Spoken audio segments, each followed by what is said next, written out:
Welcome to Meeple, uniting players from around the world. A 30-minute exploration of PJ and Gareth's board game experiences from across both sides of the Atlantic. Each week, they will share with you their thoughts and opinions on everything from their favorite board games, themes, hot topics, and much, much more. Thank you for listening in. Hey, everybody, this is PJ. And it's Gareth. Guys, this is a great day. Gareth, we have hit episode 20. Unbelievable. Who would have thought that 4 months ago? 4 months? 5 months? I don't know how long it's been. We had a gap in between, but we got a 20 anyway. It feels like a long time, doesn't it? Haven't we grown? I mean, just think about that recording. Anyone go back, listen to episode 1 and 2 and some of our audio quality issues. Oh, we've grown into a beautiful sounding audio, and video will come soon.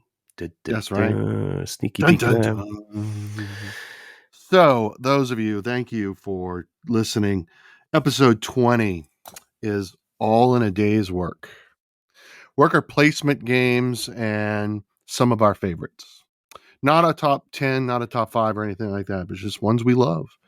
I think we've chosen 5 that have got different worker placement aspects. Options. Yeah. I guess that is a great opportunity for me to try and define a worker placement game, which when I looked and did my usual bit of homework, decided that actually it's quite tricky to get a worker placement definition. So reading the interwebs, I have found this definition.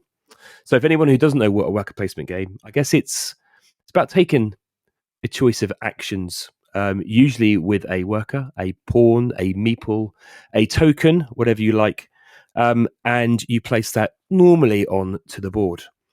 Those action spaces are most often shared, so there'll be a number that we can all go to.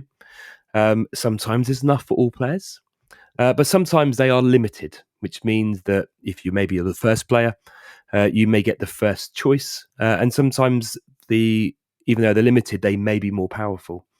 So it could be getting resources, collecting cards, doing a conversion, completing another objective.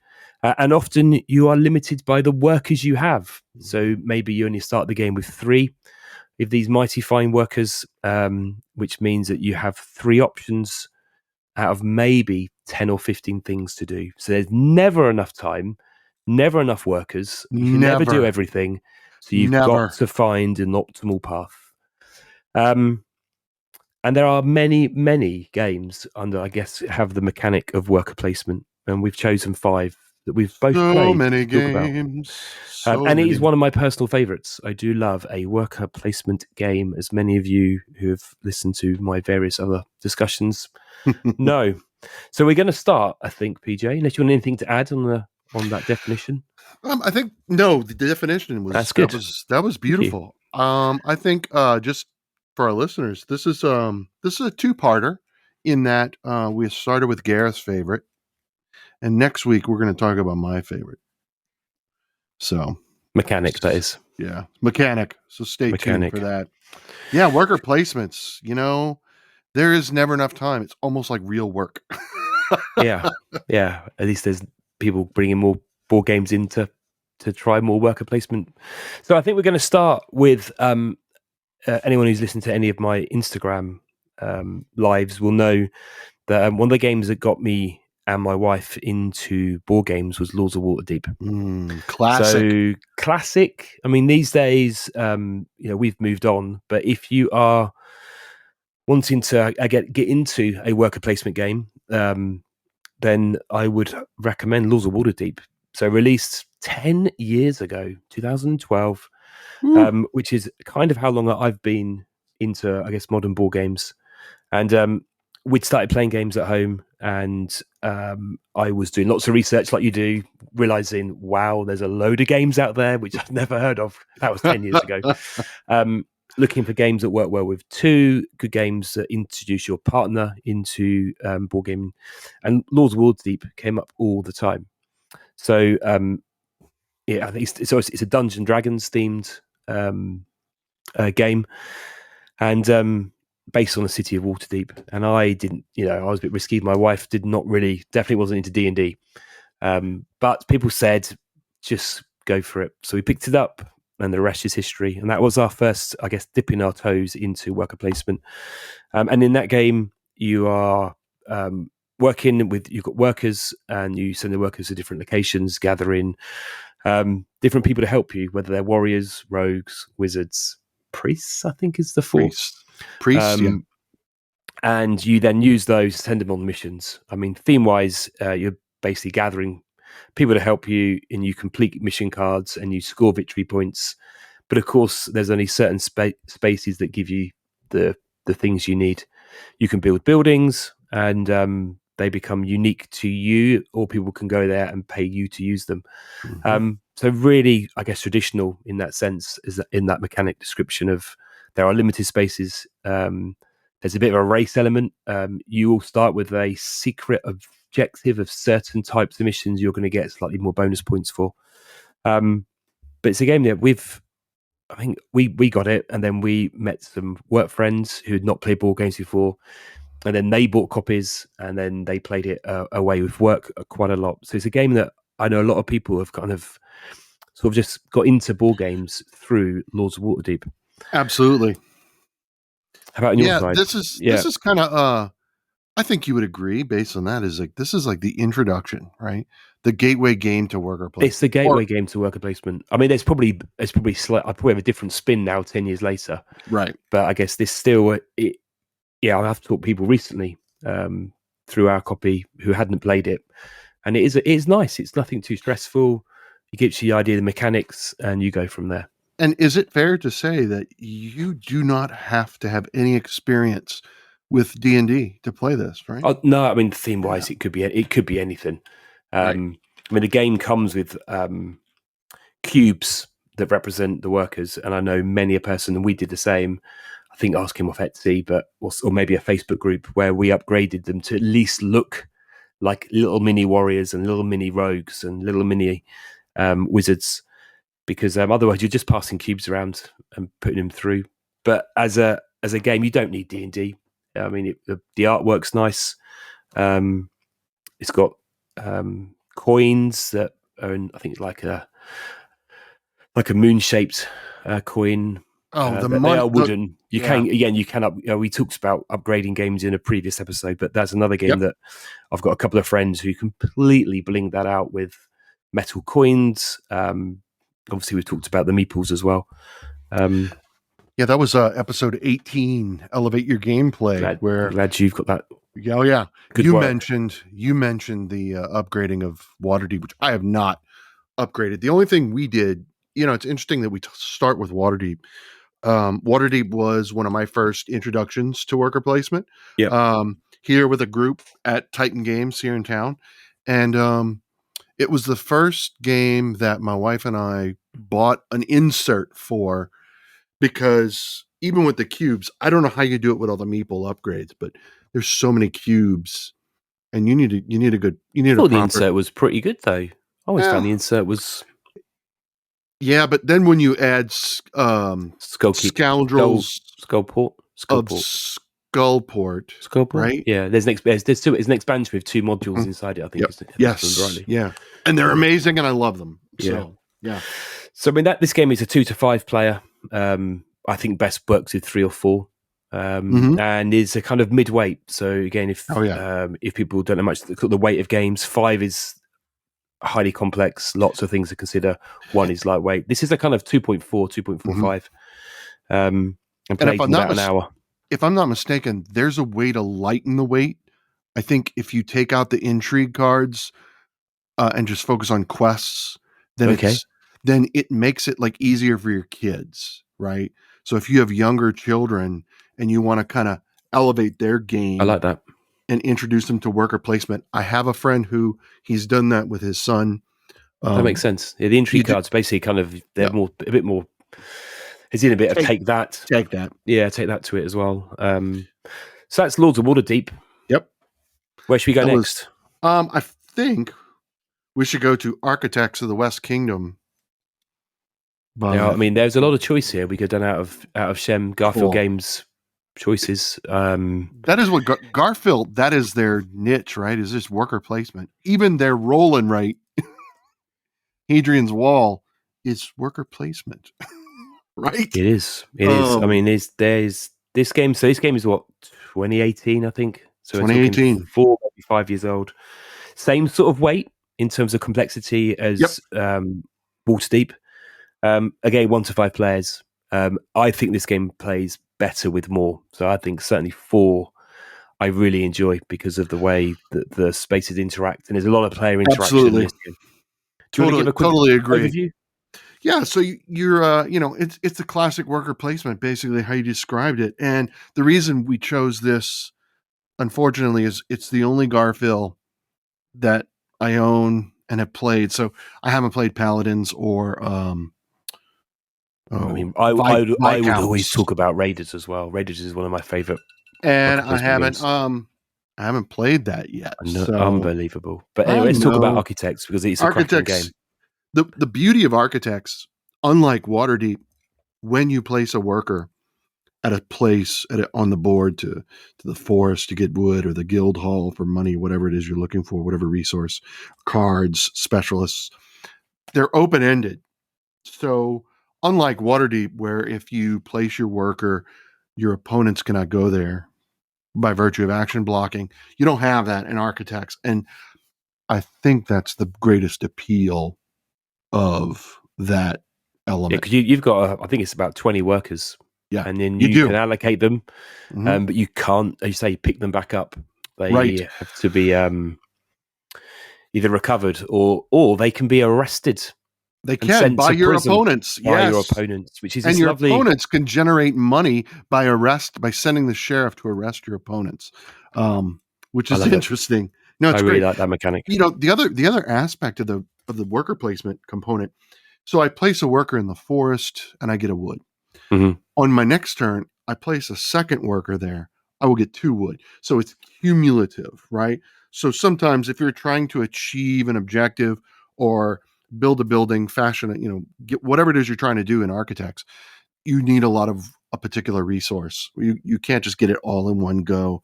So it's a slow build, but you can do that instead of that's one of the dilemmas, though. So you're doing wood.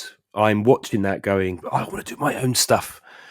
But if I let PJ continue gathering wood, he's going to do something that's going to be to your advantage. Mm-hmm. So I have to take one of my actions to go and send the sheriff to arrest you, to slow you down. But of course, I have not done anything for my own advancement.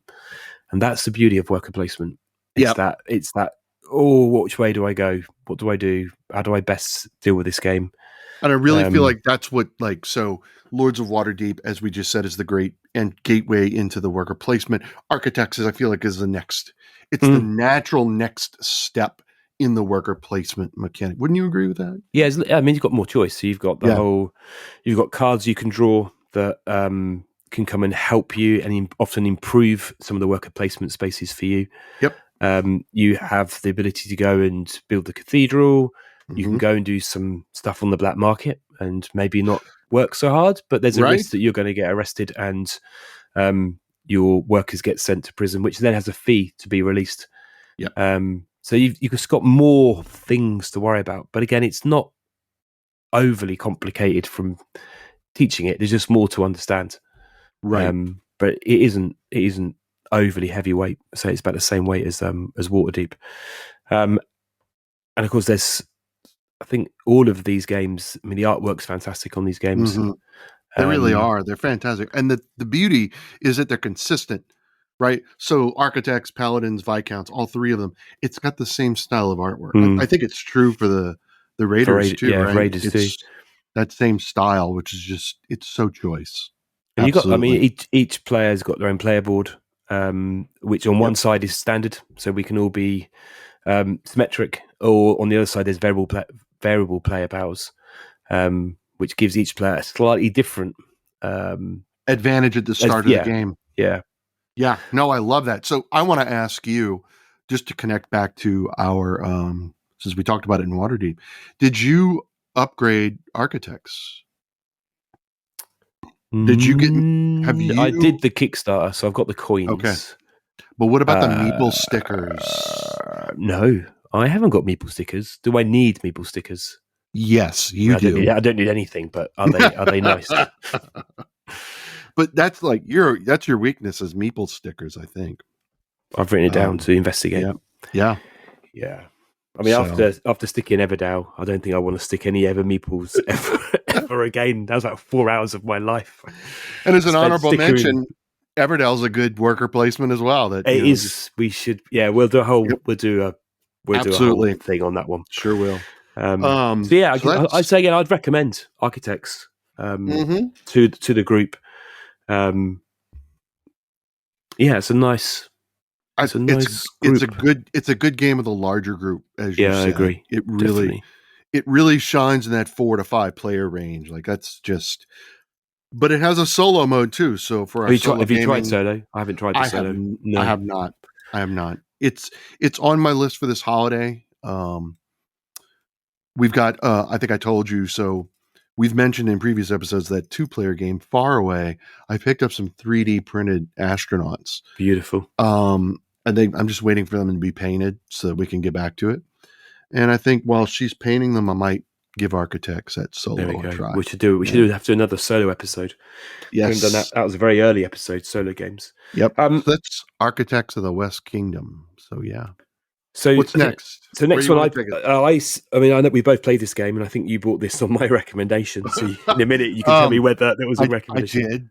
I did. Gareth made me buy it. Made you buy it, yeah. And by made me, he said it's a good game, so buy it. Yeah, so I did. So this one is Lorenzo Il Magnifico. So this is from 2016. Certainly, this is in position 99 of Board Game Geek's best games or most popular games, and so is Architects. I think Waterdeep's not quite in there. Now this is a mixture of worker placement. There are dice being rolled, and your workers are different colours, represented by the dice that's being rolled. So everyone's had the same dice that's visible. And then there's various cards that you can go and purchase that, in a way, help you build a tableau kind of engine mixture of things in front of you. So they might be giving you resources, scoring your victory points. If you're kind of building your own little engine in front of you. And the thing I love about this game is that you can use these workers and these dice to trigger your engine. And suddenly you've gone 1, 2, 3, 4, 5 cards. And you've just poured out a ton of victory points and a ton of resources, which then powers your next turn. So as the game goes through, it gets more powerful. But the cards are limited. They change every round, so they'll get replaced. So you can't grab everything. And the order they come out, generally they get stronger as the game progresses. But it's very tight on spaces themselves. So if you want to go and activate your player board, I think there's only 1 or 2 spaces. And again, in smaller player count, the number of spaces gets reduced to get covered. So it scales really well. It plays 2 to 4. We play it 2, 3, and 4 player. It's actually slightly more complicated. So this is about 3.5 out of 5 for complexity. But looking at my Board Game Geek page, I've given this a 10 out of 10, which is that's quite rare for me. Now, other people think this is kind of pasted on theme, but I love it. I think it works so well. I agree. What I really like is the dice, right? The dice, because you're rolling that every turn. And everyone's got the same. There's a white dice, an orange dice, and a black dice, I think, if I remember rightly. Yes, that is correct. But what's interesting is that, so let's say your red family member, I believe they're called. Your workers are called family members. So like you have the red one. On this turn, it'll be 5 pips, but on next turn, it'll be 2. So there's some variability in the power and strength of your workers each game, or each round, each turn even. That was fascinating. When you recommended this, I didn't look back. We went to Miniature Market. We found it on their Dent and Scratch shelf, so we got a discount. And it was all because a component that you use to cover up spaces. So when you're scaling it down, to 2 players, you cover up spaces so that they're not accessible in a 2-player basically game. with his artwork, isn't it? It blends into the board. But the print was wrong. Oh, The print on them, they don't match the artwork on the board, but it's covering it up. So it's not good enough. I will take the discount. Thank you. The other bit We in this played game it and it was great. is that there's a common set of cards, excommunication, that you can choose to either to ignore, and that comes with a penalty. Well, or not. It does. So, because I have a story about this, I love telling this story. Tell your story. Yeah. So we have a friend who is a Catholic priest in a local diocese, and he's a gamer. He came over and we introduced him to this game, and so we told him about to be fair, the game runs over 6 turns. And on turns 2, 4, and 6, you have what's called a Rome report. That's it, yeah. And so on the odd number, you're trying to accrue enough faith so that you can meet the threshold for the Rome report. You do have the option of ignoring. You can ignore the report, and you will get excommunicated, and it will result in some negative in subsequent turns. And our friend was terrified of the prospect of being excommunicated even in a board game. He was like, how do I get enough faith? That was his governing principle when he was playing. We taught him the game. He's playing. I think he came in second place because there's loads of there's cards that come out that give you faith easily, and that's what people start going for. But sometimes they come in a position you're like, how bad is the punishment for missing the faith? Because sometimes you go, I'm not going to do it anyway, and you just kind of live with it, particularly towards the back end of the game. Yep. And the excommunication tiles vary. Like, that gives you replayability because they're not the same each game. So you have the option of, you can submit your Rome report and then you lose all your faith and you gain the victory points. That's right. Equal to that, right? So what you could do is you could ignore it, take the excommunication penalty, and you keep your faith. Because the more faith you accrue in the course of the game, at the end of the game, you gain point stack. A lot of stacked points. But the penalties make it a challenge for you to score points in subsequent turns. So it's better to get the faith, hit the threshold, cash them in for victory points in rounds 2 and 4, and then just ramp up the faith in rounds 5 and 6 for the end of the game. So yeah, it's interesting. I'm really glad you recommended it. Had no idea what to expect. I think you even warned me the artwork is not remarkable. It doesn't stand out in any way. I think the other interesting fact about the game is that it's from Simon, and there are no miniatures in the game. No, just wooden tokens, it's rather inspiring, and I enjoyed it. There's quite a few expansions. So I know there was some Kickstarter for extra cards. There's an expansion that gives you some more towers and more cards for a bit more variability. And I think there's now a version that all of that's combined. I haven't seen it, but I think they put it all together. Yep. So definitely worth checking out. Mine is just the base game. I'd really like to incorporate. Yeah. So now I think you could see that we're building, right? So we introduce a new person to Waterdeep, and then once they get comfortable with the mechanic, we give them architect. Then you move into Lorenzo. You're just tweaking it a little bit more, and I love it. And our next game will be even more interesting. Now this one is for 2 players only. There is an expansion that makes it go 3. So any listeners who know some of these games would know Fields of Arle. Uwe Rosenberg, 2014. Also in the top 100, ranked 77. Now, this is a 3.86 we've just dialed up. Now, when you teach this one, when you see the number of action spaces that you can go to, you'll go, this is why it's 3.86. Because you've got summer season, you've got winter season. There are actions on both sides of the board. I can't remember how... there's probably 15 spaces on each side. I'm thinking in my head. I think you're right. There might be more. And you've got things like gathering resources, converting those resources. You can train in various skills to improve whether I'm going to get some of these wrong, yarn, I'm gathering animals, I'm breeding. There's so much to do. But as a 2-player game, I think it is one of my favourite worker placement games. And it's certainly my wife's favourite 2-player worker placement game. I agree. The other beauty is that it's not a quick game, right? It's This a is little bit longer. Yeah, It's 2 not hours, it's 90 minutes, 2 hours probably. It's not 3.5 hours Star Wars Rebellion, but it's definitely a good hour and a half. You get home from work and you've got some time and you just don't want to sit around the TV or whatever. All your Christmas gifts have been wrapped, your tree has been trimmed, you're ready to go, and you just want to relax with your wife, or your significant other, and play a good worker placement game. And you can't talk about worker placement games without mentioning Yui, right? You just can't. I mean, it is. I mean, this is the one I'd recommend. Mm-hmm. And it's got a personal story about where he's from, right?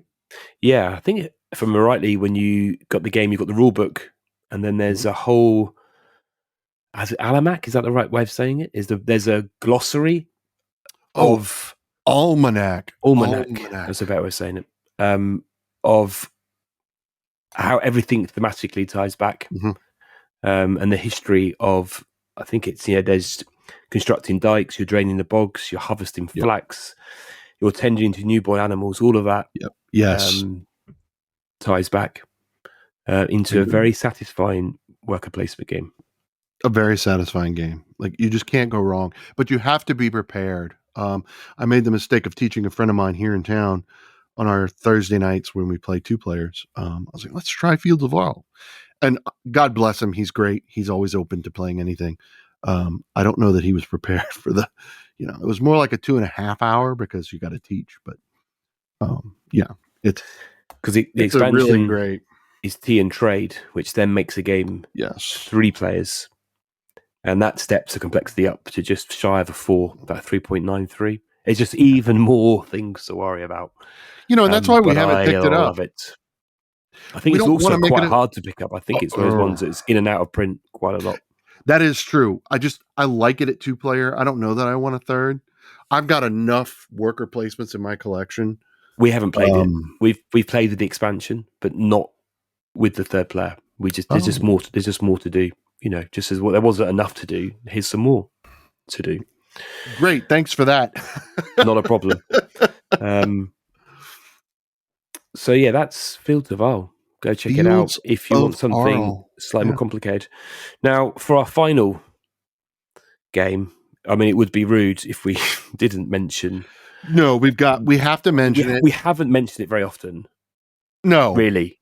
No, I don't think we mentioned this game in the last 10 minutes. No, at least I think I don't know whether it's been every episode, but we thought we'd just throw an obsession at the end because we are obsessed with obsession. I love seeing people just discover. I've seen a lot of posts recently where people discovered the game because there's been another print run. Absolutely, people would go, "I am obsessed with obsession." And that is the trend that we are driving. We're also trying to take over the hashtag the obsession is real.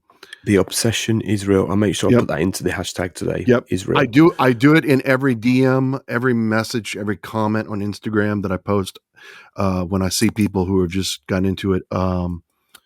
Magic Meeples just played another one. And I reached out to her and I was like, please tell me. I want to know what you think. And she reminded me, because I guess I've played Obsession so much, and particularly so much this year, that I've forgotten about there is a learning curve at the up at the front.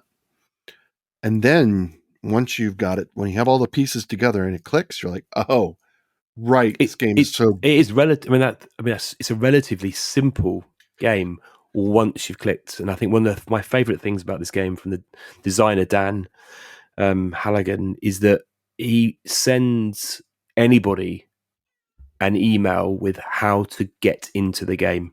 Yep. So if you're ever stuck, just drop Dan a message, and he will send you that email. I mean, I've got a copy if anybody does want that intro, and just how to learn and bring in the expansions if you want to bring them in, how to get into it. Yeah, it's just it's card drafting. Using what draft? Yeah, you're drawing cards. You're trying to use those cards. You're not drafting. Not drafting. No, you are drawing cards. So there's a little bit of tableau. There's a little tableau building in the guest cards, right? Because the cards are your guests that you're inviting to the events. But in order to complete the event, first of all, you need one of our specialized workers to attend the event. And then the guests themselves have requirements of specific workers that you need to place. And I don't know how you feel. The design is amazing, but I think the workers, the wooden pieces, are amazing. They're unique. Well, they're limited as well. There's not always enough to go around. And it's very true. Once you've used that worker, they're busy for a couple of days because thematically it's not like you're running. So basically, you're running events in your country estate in Victorian England, and you host the event, and it takes. I always say it's like a couple of months. Your invites going out, people turn up, they come to the event. After the event, you've made more influence. People are more impressed. You've brought your friends along. They've brought their friends along. You build your hands. You've got more guests, and you're trying to grab or get the rooms to build the best estate. And it is a beautiful design. Absolutely, it's so good, amazing. It's amazing, and he is such an accessible designer. Like you said, he will tell you how to play the game, what videos to watch, the order to watch them in. Because he wants you. He's really all about the experience. And so you got the core game, and there's 3 or 4 expansions, or 2 or 3 expansions, of which we've now thrown everything into the mix. Oh yeah, but it just gives you more choice. But you don't need them like a 5th player. I think the expansions give you 2 more houses, but more importantly, more workers. Yeah, and they do much cooler things, and they're more colors. I've went to Sir Meeple and I ordered. My wife and I both have matching T-shirts. The T-shirts are black, and it's got the outline of all the Obsession workers because they're great. And I think, did you get the Meeple stickers for that? I was about to say the one stickers which I wish I'd ordered because I didn't realize they were from the guys I bought the stickers for. Wonderland's War also do amazing stickers, but I didn't order them at the same time. So at some point I need to follow that up. But they are stickers I would like to have in my collection. They are fantastic. And so there you are. That is Obsession. You thought we weren't going to mention it in a worker placement episode. Well, we got next week. I think we're covered as well. Yeah. We can add it in as a little bonus. We sure can, because we can't. Yeah, we can't. But we can't use it as one of the 5 because that would be cheating. But we can mention. We can give it an honorary mention at the end. So we can't. But let's be honest. The Obsession is real. We are. We're going to add it. It'll be. We'll add it anyway. So we can talk about that part of the game next week. Yeah. That's it then. Another episode done. Just a quick recap. I really love, and this was, so to be fair, this is a happy accident, right? When we were debating on how we were going to tackle this, I think it's a beautiful journey. You introduce the player or your child to Lords of Waterdeep, and then Architects, and then Lorenzo ramps up the difficulty and the whatnot. Fields of Arle, again, it is straight worker placement, but there's a level of complexity. There's just 2 players, so everything's tight. And then Obsession with all these other mechanics that we which brings it. I mean, there is a great selection there, but there are many more, and I'm sure we will at some point between us. We should do probably a top 3 of our own worker placement games. So we'll keep that for a different day because I could talk for a long time about those. We could. So with that, let's wrap up episode 20. I look forward to 21 next week, and I will see you soon. Thanks everyone for listening. Thank you guys. Thanks everyone for listening. Please subscribe, and we love to hear your thoughts and ideas, so please leave those in the comments. And you can also chat with us both via Instagram at Meeple to Meeple. Thanks.